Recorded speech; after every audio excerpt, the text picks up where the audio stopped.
தம்பி மா, இந்த கை நீட்டுற வேலையெல்லாம் வேண்டாம். 1000 தப்பு பண்ணாலும் அந்த சரவணன் தொழில்னு வரும்போது தனியா தானே போனான்.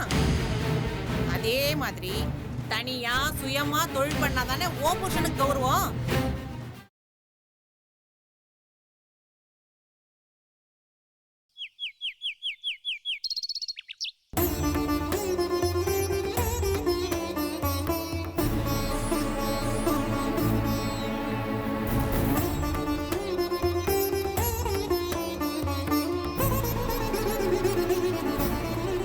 சாந்தி அண்ணி,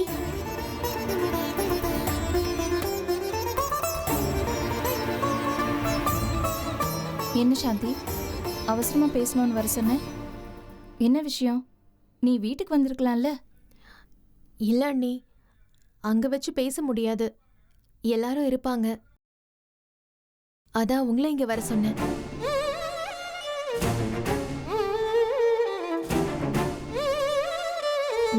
அண்ணி, உமா நகை விஷயமா உங்ககிட்ட பேசியிருந்தாலுமே நீங்க கொடுக்க வந்தப்ப எல்லாரும் அதை கொடுக்க விடாம தடுத்துட்டதா கேள்விப்பட்டேன்.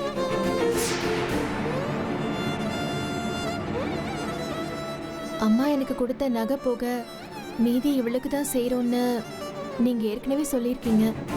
அதான் அந்த நகையை இவ இப்ப கேக்குறா. ஏ உமா, இதை எதுக்கு நீ சாந்தி கிட்ட வந்து சொல்லணும்? நேரா என்கிட்டயே வந்து கேட்டுக்கலாம்ல. எத்தனை தடவை வந்து கேக்குறது? கேட்டப்பெல்லாம் பிரச்சனை தான், தகராறு தான். அதுக்காக சாந்தி கிட்ட வந்து சொல்லி அவ என்கிட்ட வந்து கேட்கணும்னு என்ன அவசியம்? நான் என்ன உனக்கு கொடுக்க கூடாதுங்கிற எண்ணத்திலயா இருக்கேன்? அன்னைக்கு நான் எடுத்துட்டு வந்தேன், நம்ம வீட்டுல இன்னொரு பிரச்சனை வந்துருச்சு. அதுக்கு என்ன பண்ண முடியுமா? சரி, இப்பதான் பேச்சுன்னு ஒண்ணு வந்துருச்சுல, எடுத்துட்டு வந்து கொடுத்துருங்க. அன்னைக்கு பேங்க்ல இருந்து எடுத்துட்டு வந்தேன், அப்புறம் வீட்டுல வைக்கிறது சரியா இருக்காதுன்னு மறுபடியும் பேங்க்ல எடுத்துட்டு போய் வச்சுட்டேன். இங்க பாரு, இந்த நேரத்துக்கு மேல போனா எடுக்க முடியாது, டைம் ஆயிடுச்சு. நான் வேணா ஒண்ணு பண்றேன், நாளைக்கு எடுத்து வைக்கிறேன், நீ வேணா வீட்டுல வந்து வாங்கிட்டு போ. அந்த வீட்டுல வச்சு எனக்கு நகை கொடுத்தா யாரும் ஒத்துக்க மாட்டாங்கன்னு உங்களுக்கு நல்லாவே தெரியும்ல, அப்புறம் எதுக்கு அங்க வர சொல்றீங்க? இத பாருமா, நான் அதுக்காக சொல்லல. அம்மா நகையை உனக்கு கொடுக்கறது எல்லாருக்கும் தெரியட்டும்ங்கிறதுக்காக தான் சொல்றேன். தெரிஞ்சா அங்க இருக்கவங்க எல்லாம் முதல்ல பிரச்சனை தானே பண்ணுவாங்க. இது உங்க அம்மா நகை, அத நீ உரிமையா எடுத்துக்க போற. இதை எதுக்கு திருட்டுத்தனமா செய்யணும்னு நினைக்கிற? எல்லார் முன்னாடியே சொல்லிட்டு நான் உனக்கு அந்த நகையை கொடுக்கறேன். இல்லங்க, அதெல்லாம் சரியா வராது. அங்க இருக்கிறவங்க ஒவ்வொருத்தரும் ஒவ்வொரு மாதிரி பேசுவாங்க. சாந்தி அண்ணி, என்னக்கா நீங்க என்ன இந்த பக்கம்? சும்மாதான் வந்தேன். ஆமா, நீ எங்க இந்த பக்கம்?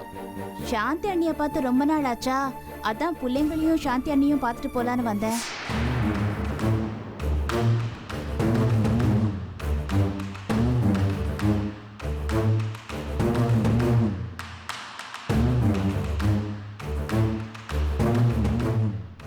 என்ன இவங்க வந்திருக்காங்க?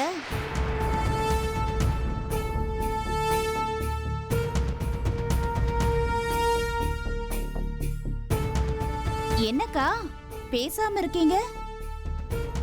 ஓ, நான் ஒருவேளை ஏதாச்சும் தப்பான டைம்ல வந்துட்டேனோ? இல்ல இல்ல, அதெல்லாம் ஒண்ணும் இல்ல. ஆளாளுக்கு முகத்தை ஒரு மாதிரி வச்சிருக்கீங்களே, அதான் கேட்டேன். அம்மா சித்தி நகை கேட்டாங்க. ஏய் கபிலா, இருங்க அண்ணி, புள்ளி எதுக்காக அதட்டுறீங்க? நீங்க எல்லாரும் சேர்ந்து இந்த விஷயத்தை என்கிட்ட மறைக்கணும்னு நினைச்சீங்கல்ல, அது புள்ளைக்கு என்ன தெரியும்? அதான் பட்டுன்னு போட்டு உடைச்சிருச்சு. ஏங்கா, அது என்ன திருட்டுத்தனமா இங்க வச்சு உங்ககிட்ட பேசுறது? ஏன் இந்த விஷயத்த கைராசி வீட்டுல வச்சு பேச வேண்டியதானே? அப்படி இல்ல ஆனந்தி, அந்த வீட்டுல பேசினா யாருமே சும்மா இருக்க மாட்டீங்க, பிரச்சனை பண்ணுவீங்க, அதனாலதான். ஆமாக்கா, பிரச்சனை தான் பண்ணுவேன். எனக்கு தெரியாம அந்த ஏஎஸ் சில்க்ஸ் கடைய ரகசியமா சரவணன் கையில இருந்து கைமாத்த பாத்துருக்காங்க. அன்னைக்கு இந்த விஷயமா அந்த நட்டாஷா கிட்ட போய் மாமனாரும் மருமகளும் சேர்ந்து பேசியிருக்காங்க. என்ன முழிக்கிற? எனக்கு எல்லாம் தெரியும் உமா. இங்க பாருங்க, இது உங்களுக்கு தேவையில்லாத விஷயம். ஓ, எது தேவையில்லாத விஷயமா? அன்னைக்கு கூட கடைக்கு போய் நான் எல்லாம் பார்த்துட்டு தான் வந்திருக்கேன். இன்னமும் அந்த கடையில எனக்கு பங்கு இருக்கு. எனக்கு தெரியாம அங்க ஒரு செங்கலை கூட உன்னால அசைக்க முடியாது. அத ஞாபகம் வச்சுக்கோ. இவளுக்கு எல்லாம் தேவையா? ஆனா எங்களுக்கு அது தேவையில்லாத விஷயமா? நல்லா இருக்குமா உன் நியாயம்? ஆனந்தி, அக்கா சும்மா இருங்கக்கா. இங்க பாருங்க, அது வேற இது வேற. அம்மா நகை பொண்ணுங்களுக்கு தான் சொந்தம். அம்மா, அதெல்லாம் அந்த காலம். இப்போதான் சொத்துல பொண்ணுகளுக்கும் பங்கு இருக்குன்னு வந்துருச்சுல சட்டம். உங்களுக்கு நகையும் வேணும், சொத்தும் வேணும். சொத்து எல்லாருக்கும் பொதுனா, நகையும் எல்லாருக்கும் பொதுதான். ஆனந்தி, இந்த விஷயத்தை ஏன் முடிச்சு போட்டுட்டு இருக்க? கொஞ்சம் விட்டு கொடுத்து போனாதான் என்ன? அவங்க விட்டு கொடுத்துருக்காங்களாக்கா? ஏதாவது ஒரு விஷயத்துல இது வரைக்கும் அவங்க பெருந்தன்மையா நடந்திருக்காங்களா சொல்லுங்க. நான் விட்டு கொடுத்துறாத, எல்லாத்தையும் விட்டு கொடுத்துறேன். நீங்க தான் எதுவுமே வேண்டான்னு மொத்தமா விட்டு கொடுத்துட்டீங்க. ஆனா என்னால எல்லாம் அப்படி விட்டு கொடுக்க முடியாதுக்கா. எனக்குன்னு ஒரு புள்ள இருக்கு, அதுக்குன்னு ஒரு எதிர்காலம் இருக்கு. அதையும் நான் மனசுல வச்சு நடந்துக்கணும்ல. அதுக்கும் நகைக்கும் என்னங்க சம்பந்தம்? ஏய், அத நீ பேசாத. நகையும் சொத்து தானே. இந்த நகையெல்லாம் கைராசி வீட்டோட பணத்துல தானே வாங்கிருப்பாங்க. அப்போ அதையும் பொதுவா தான் வைக்கணும். என்ன ஆனந்தி, இப்படி விட்டு கொடுக்காம பேசினா என்னமா பண்றது? இல்ல நீ, உங்களுக்கு நிறைய விஷயம் தெரியாது. இவ ஒன்னும் சாதாரணப்பட்ட ஆளு கிடையாது அண்ணி. திருட்டுத்தனமா இவ அவ அண்ணன் சரவணனை பார்த்து ரகசியமா அந்த கடையை எழுதி வாங்கி எனக்கு துரோகம் பண்ண பாத்திருக்கா இவ. இவளுக்கு போய் நான் விட்டு கொடுப்பேனா அந்த கடைய? அக்கா, நீங்க நியாயமான ஆளு. நீங்க எங்களுக்கு எல்லாம் தெரியாம எதுவும் செய்ய மாட்டீங்கன்னு நான் நம்புறேன். நாளைக்கு பொதுவா அந்த நகையை கைராசி குடும்பத்துல வச்சு கொடுங்களேன். எல்லாரும் ஒத்துக்கிட்டாங்கன்னா கண்டிப்பா நானும் ஒத்துக்கிறேன். சாந்தி அண்ணி, நான் வரேன்.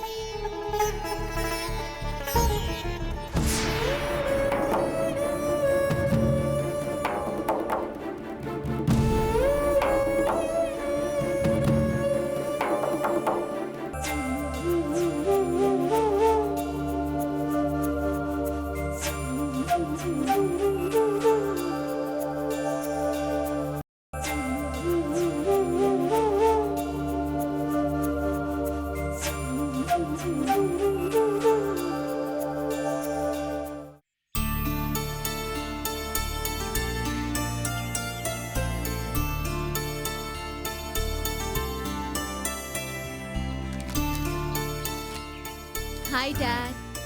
என்னம்மா எல்லாம் பேக் பண்ணிட்டியா? எல்லாம் பேக் பண்ணிட்டேன். டிக்கெட்ஸ் எல்லாம் உங்ககிட்ட கொடுத்துட்டேம்மா. பத்திரமா இருக்குல்ல? எல்லாம் இருக்கு. அப்புறம் நீங்க மதுரை ஏர்போர்ட் போன உடனே அங்க டிரைவரை வெயிட் பண்ண சொல்லியிருக்கேன்.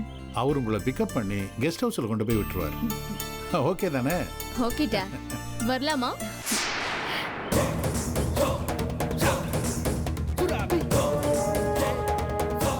ஏய் வைஜெயந்தி, வாங்க வாங்க.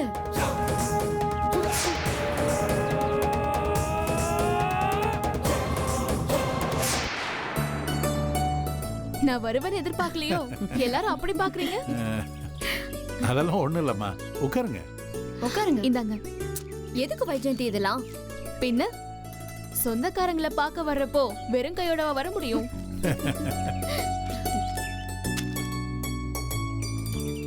என்ன அப்படி பாக்குறீங்க? இப்பதான் நம்ம எல்லாரும் ஒண்ணுக்குள்ள ஒண்ணாயிட்டோம்ல. இப்போ நம்ம ரிலேட்டிவ்ஸ்.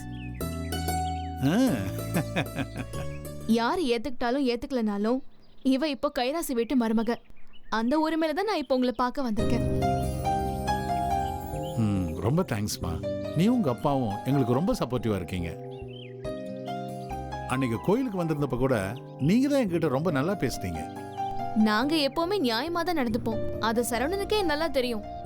ஆனா அதெல்லாம் அவரை வெளியில காட்டிக்கவே மாட்டாரு. அப்புறம் உங்களெல்லாம் பார்த்துட்டு ஒரு விஷயம் சொல்லிட்டு போலான்னு வந்தேன். சரவணன் இல்லையா? இல்ல, அவர் வெளியில போயிருக்காரு. ஓ அப்படியா, சரி சரி. ஒன்றும் இல்லை, நம்ம சரவணன் உமாவுக்கு ஏஎஸ் சில்க்ஸ் எழுதி கொடுக்குறேன்னு சொல்லியிருக்காரு போல இருக்கு.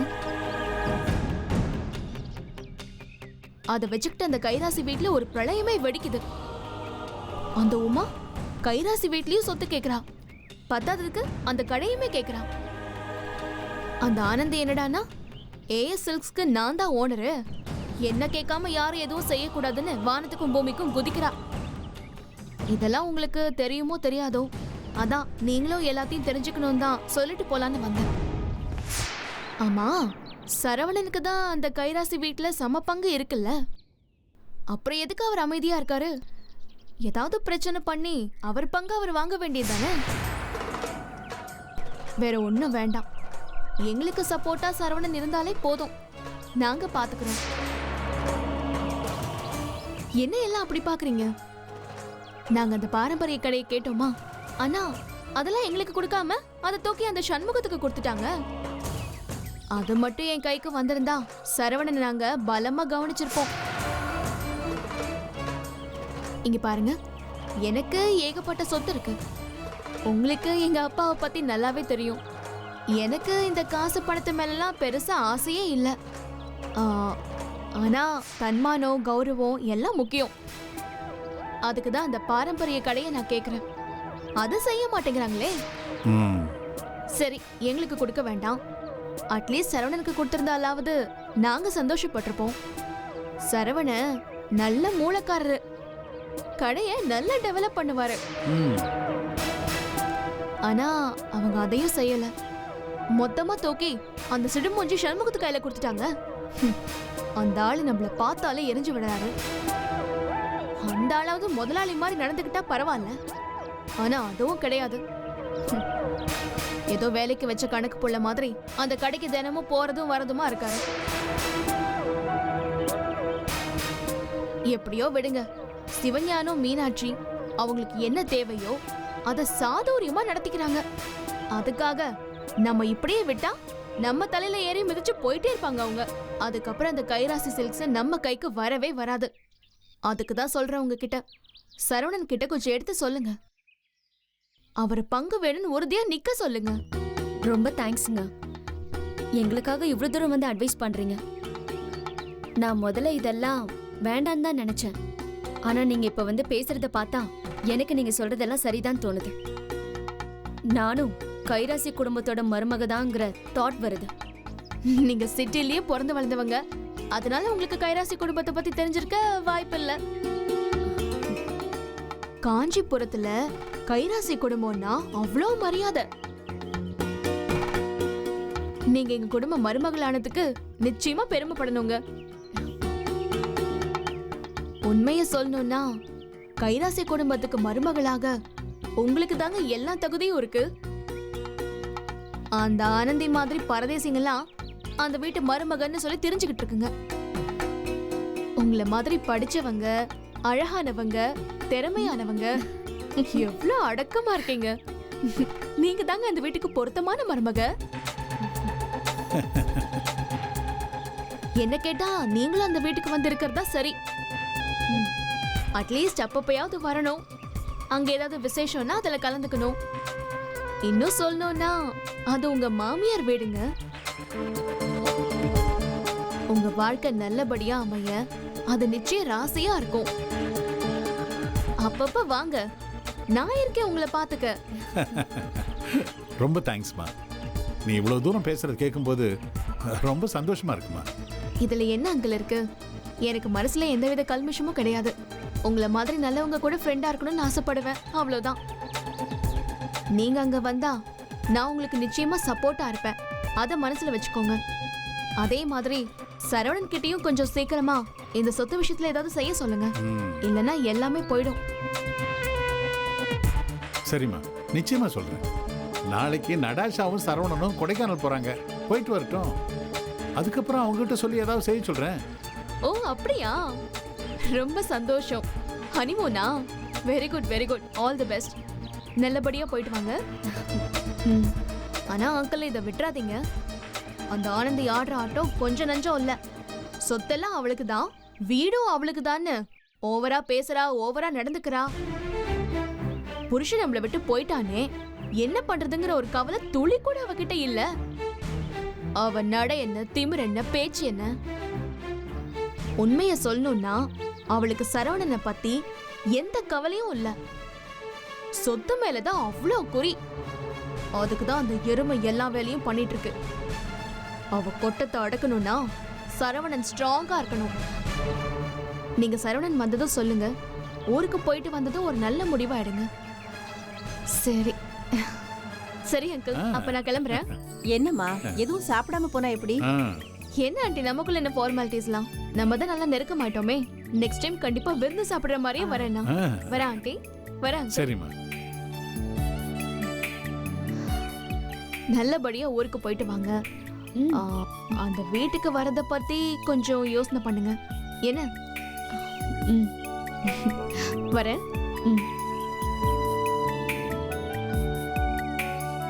நல்ல பொண்ணா இருக்கா விஜய்.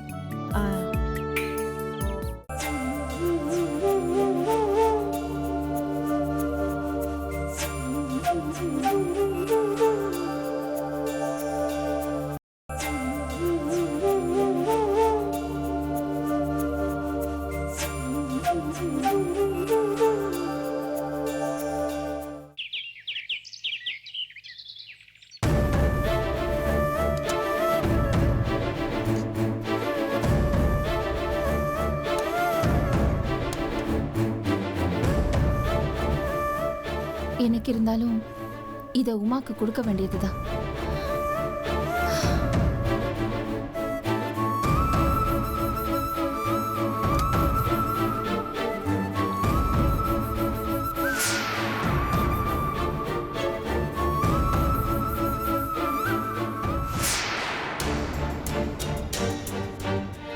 இந்தா உமா, உன்னோட நகைகள் வாங்கிக்கோ. என்னக்கா, நான் அவ்வளவு தூரம் சொல்லியும் நீங்க இந்த நகையை கொடுக்க போறீங்களா? என்ன பேசுற நீ? அம்மாவோட நகைகள் பொண்ணுங்களுக்கு தான் சொந்தம். ஐயோ அக்கா, அப்படி இல்ல. சொத்துல சம பங்கு கேக்குறப்போ நகையை மொத்தம் இவ்வளவு கொடுக்கறதுல என்ன நியாயம் சொல்லுங்க? இந்த பார்மா, ஆனந்தி சொல்றதும் சரிதானே? என்ன சரி? எங்க அம்மாவோட நகை எனக்கும் சாந்தி அக்காவுக்கும் தான் வந்து சேரணும். சாந்தி அக்காவுக்கு ஏற்கனவே என் கல்யாணத்தப்போ கொடுத்துட்டாங்க. இப்போ மீதி இருக்க நகை எனக்கு தான் வந்து சேரணும். ஏன் எங்களுக்கெல்லாம் சேராதா? இந்த வீட்ல எங்க பிள்ளைங்களும் ஒரு வாரிசு தானே. அம்மாவோட நகைங்க பையனுக்கும் சேரும். வளர்மதி சொல்றதா சரி உமா. என்ன நீ இப்படி பேசுறீங்க? உமா, தப்பா எடுத்துக்காத. நான் உனக்கு எதிரா ஒண்ணும் பேசல. நானும் நியாயத்தை தான் பேசுறேன். ஏன் நீ, நான் உங்களுக்கு எவ்வளவு சப்போர்ட் பண்ணி பேசியிருப்பேன். இப்போ நீங்க எனக்கு எதிரா பேசுறீங்க. இங்க பாரு உமா, எல்லா சொத்து மாதிரி தான் இதுவும். இத சமப்பங்கா வைக்கணும் தான் நான் சொல்றேன். என்னங்கடி நினைச்சின்னு கிடக்குறீங்க? நேத்து வந்து நீங்க எல்லாம் சம பங்கு கேக்குறச்ச என் பொண்ணு இந்த வீட்டுக்கு மாடா ஓடா தேஞ்சு ஓய்ச்சின்னு கிடக்குறாள. நியாயமா பாத்தீங்களா? இந்த நகையெல்லாம் இவளுக்கு தான் சேரணும். உங்க நியாயத்தெல்லாம் கேட்டா போக வேண்டியதுதான் நாங்க. இந்த பாரு, இவ பக்கம் நியாயத்தை நான் பேசாம வேற யார் பேசுவாங்க? எல்லாருக்கும் சமமா பிரிக்கிற வரைக்கும் நீங்க நகையை உமா கிட்ட கொடுக்க கூடாது. அதை எப்படி நீங்க சொல்லலாம்? நான் இந்த வீட்ல பிறந்த பொண்ணு. உமா, அத மாதிரிதான் ஏன் புருஷன், வளர்மதி புருஷன் எல்லாருமே இந்த வீட்ல பிறந்து வளர்ந்தவங்க தான். தோ ஏன் புருஷன் வந்துட்டாரே. ஏங்க, உங்க அம்மா நகையெல்லாம் இந்த உமாவுக்கு தான் சேரும்னு சொல்றாங்களே, நீங்க என்ன சொல்றீங்க? அப்ப என் புருஷனும் வரட்டும், அவர்கிட்டயும் கேட்போம். அப்ப என் மாப்பிளையும் வரட்டும்டி, அவரையும் ஒரு வார்த்தை கேட்டுப்போம். இது எனக்கு சேர வேண்டியது. முதல்ல என்கிட்ட கொடுங்க.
அக்கா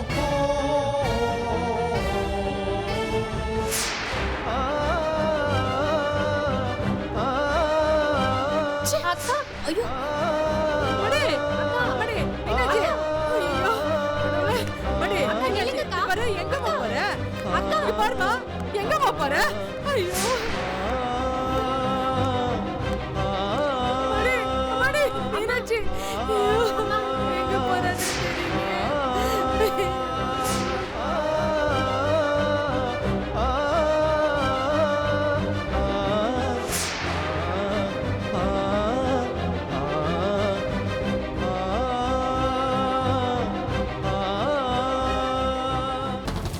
ஏய் ஏய் மரியாதை அந்த நகையை கொடு இல்ல நடக்கிறதே வேற சொல்லி வாய் மூடு. எனக்கு ஒண்ணு உன்ன மாதிரி திருட்டு புத்தி கிடையாது. எதை செஞ்சாலும் பகிரங்கமா செய்வா இந்த ஆனந்தி. மாப்பிள்ளை கிட்ட ஒரு வார்த்தை கேட்டு பாப்போமா? அவர்கிட்ட சொல்லாம அவ எங்கேயும் போக மாட்டாப்பா. வேண்டாமா, அவசரப்பட்டு அண்ணனுக்கு சொல்ல வேண்டாம், நாமளே பார்த்துக்கலாம்.